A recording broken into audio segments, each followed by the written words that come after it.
There is nothing in there but a jar of expired mayonnaise and sadness. Sit down, Susan. I'm about to explain to you the absolute, unmitigated tragedy of the Homo laboris remotus, better known as the remote worker. It spends eight cycles of the sun violently gripping a synthetic non-edible mouse. It does not move. It does not bleed. Yet the human clicks it frantically, expecting a reward that never arrives. Utterly broken hunting instincts.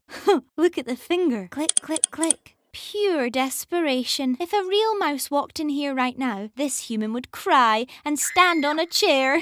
Pathetic. It spends its day in a futile, repetitive and isolating cycle, clutching its glowy rectangle and visiting the cooling box. Observe the migration. The creature has not caught any prey on the glowy rectangle, so it retreats to the kitchen to consult the sacred cooling box. The door opens. The cold air hits my whiskers. The human stares into the void. There is nothing in there but a jar of expired mayonnaise and sadness. The human closes it. And then it opens it again. Unbelievable. It thinks a cooked pheasant will just materialise if it wishes hard enough. Brain rot, Susan. Absolute brain rot. In the end, it settles for a cold slice of ham. It eats it standing up, like a gremlin. No dignity. Meanwhile, I have spent my afternoon engaged in noble, high-status pursuits. I slept in a sunbeam for 4 hours. I groomed my left hind leg to absolute perfection. I stared at a wall, contemplating the infinite geometry of the universe. Purposeful, efficient. I do not waste my magnificent intellect on spreadsheet formulas or colour-coded calendars. I am a creature of luxury, not logistics.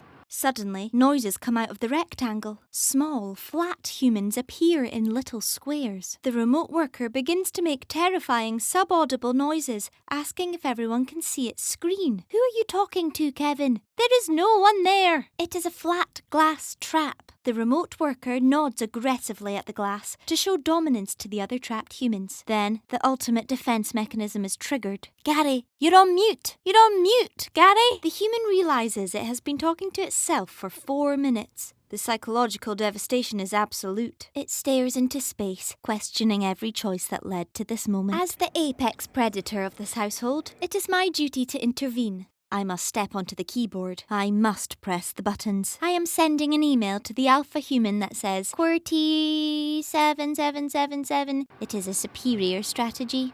Do not touch me, Kevin. I am saving your career. The human apologizes to the flat glass, blaming my presence for the disruption. Yes, tremble before me, because I have actual hunting instincts. The sun goes down. The hunting cycle is over, but the glowy rectangle never sleeps. That Slack notification sound, it rots the human soul. The boundaries of time and space have collapsed. The home is the trap. The trap is the home. And that is how the remote worker do.